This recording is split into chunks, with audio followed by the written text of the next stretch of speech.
नमस्कार प्रिय मित्रों, मैं आप सभी का ज्योतिषीय सलाहकार स्वामी नित्यानंद आप सभी का अपने खास YouTube चैनल पर बहुत बहुत स्वागत अभिनंदन करता हूं। मित्र, हर रोज की तरह आप सभी के साथ मैं आज फिर उपस्थित हूं एक नए टॉपिक, एक नए विषय को लेकर के।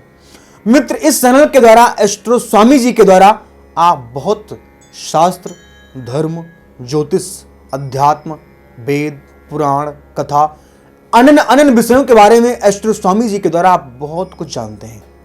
तो देर किस बात की, अगर आपने अभी तक हमारे चैनल को लाइक नहीं किया, सब्सक्राइब नहीं किया या शेयर नहीं किया है तो पहले आप लाइक करें, शेयर करें, सब्सक्राइब करें।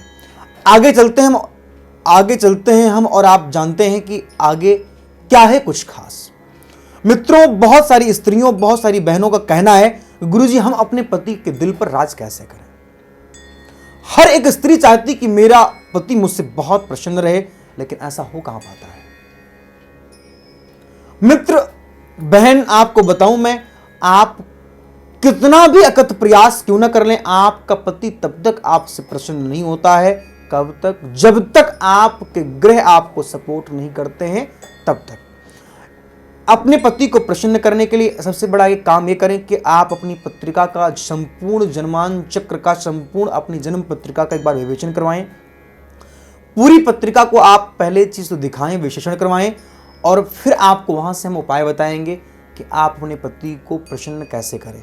क्या आपकी पत्रिका में कौन सी दशाएं चल रही हैं, किन ग्रहों की कुदृष्टियां आपके दाम्पत्य जीवन में पड़ करके आपके पति को आपसे बहुत नाराज कर रही हैं। बहन, आपके पति तब तक आपसे प्रसन्न नहीं होंगे, कब तक? जब तक आप अपनी पति और अपनी कुंडली को आप नहीं मिलवाएंगी, आप अपनी पति के जीवन की समस्याओं को नहीं समझेंगी।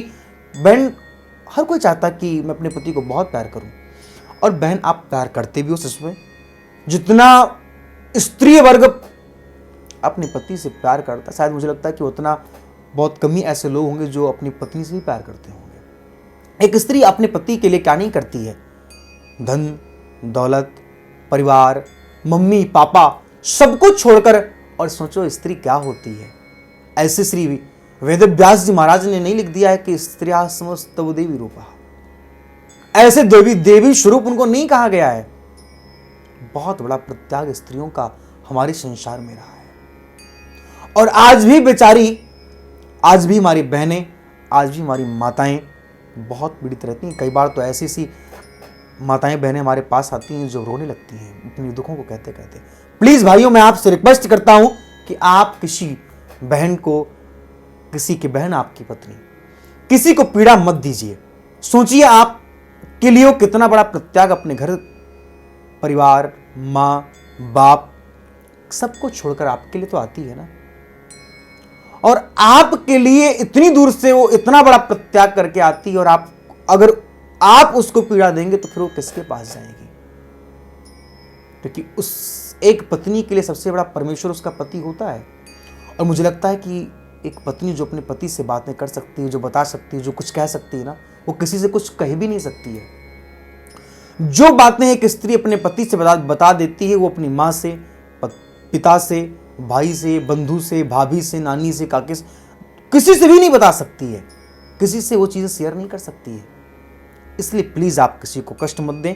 बहन, आपके लिए उपाय मेरा ये है कि अगर आप अपने पति के दिल पर राज करना चाहती हैं तो आपको एक खास उपाय ये करना है। बहन, आपको एक भोजपत्र लेना है, जिसको कहते हैं प्राकृतिक पत्र। प्राकृतिक पत्र, भोजपत्र को आपको लेकर के अपने पति के नाम को आपको लाल कुमकुम से बड़ी सुंदर भाव के साथ लिखना है। और लिखने के बाद क्या करना है आपको कि अपने पति के नाम को लिखने के बाद में आपको पूर्ण रूपेण एक शहद की डिब्बी छोटी सी लेनी है, जिसमें शहद भरा हो। उस शहद की डिब्बी में अपने पति के नाम को, जिस पत्र में आपने लिखा था, उस पत्र को उस डिब्बी में डाल देना है। संध्या के समय अपने पति के साथ संबंधों को, मिठास की भावना को अपने मन में स्थापित करते हुए, और आपको डालने के बाद आपको उस डिब्बी को 7 दिनों तक अपने बेडरूम में, जिस रूम में आप पति पत्नी रहते हैं, उस रूम में छिपा कर रखना है। और रखने के बाद 7 दिनों बाद उस डिब्बी में से 3 दिन आपको थोड़ी थोड़ी शहद अपने हस्बैंड को खिलानी है। परमात्मा ने चाहा तो आपके हस्बैंड के जीवन में ईश्वर की कृपा हुई, आपके हस्बैंड के जीवन में और आपके जीवन में आप दोनों के सुमधुर संबंध जरूर बनेंगे और आपके जीवन में आपके हस्बैंड आपको बहुत सारा प्रेम और स्नेह बरसाना चालू कर देंगे। इन छोटे छोटे उपायों से आपके जीवन में बहुत बड़ी बड़े परिवर्तन, मित्र कहता हूं ना कि छोटे छोटे उपायों से आपके जीवन में बड़ी बड़ी समस्याएं नष्ट हो जाती हैं और छोटी छोटी गलतियों से आपके जीवन में बहुत बड़ी बड़ी समस्याएं आ भी जाती हैं। बहन, अगर आपने इस उपाय को किया और अच्छी तरीके से अगर आपने किया, और मुझे लगता है कि 7 डेज के अंदर आपको रिजल्ट भी मिल जाएगा, तो इन उपायों को करें आप। अगर आपको इस उपाय को करने में कोई असुविधा होती है, कोई दिक्कत होती है, तो दिए गए नंबरों पर आप संपर्क करें एक बार और कॉल करके मुझे अपना फीडबैक दें। विशेष जानने के लिए आपको परेशान नहीं होना है, चिंता नहीं करना, हमारे साथ जुड़े रहना है। और आप सब अगर अयोध्या आने की तैयारी कर रहे हैं तो आप हमारे आश्रम आएँ। आपको आश्रम में रहने की, खाने की खूब सुंदर एयर कंडीशन व्यवस्थाएं की गई हैं। अगर आप हमसे मिलने का प्लान कर रहे हैं तो आप हमसे मिलने के लिए जो हमारे स्क्रीन पर नंबर फ्लैश हो रहा है, इन नंबरों पर आपको कांटेक्ट करना होगा और कांटेक्ट करके आपको जानना होगा कि हम कब किन किन शहरों में विराजित हैं। आप वहां हमसे मिल सकते हैं। टेलीफोनिक कंसल्टेंसी के द्वारा आप मुझसे बात भी कर सकते हैं। आपको निराश नहीं होना है, हताश नहीं होना है, परेशान नहीं होना है। मस्त रहिए और स्वस्थ रहिए। इन्हीं शब्दों के साथ जय सीताराम, राधे कृष्ण। हमारे यहाँ वैदिक ब्राह्मणों के द्वारा सभी प्रकार के पूजा पाठ, कर्मकांड, संगीत में विवाह, गृह क्लेश, काल सर्प दोष, व्यापार में रुकावट व नवग्रहों की पूजा आदि कराई जाती है।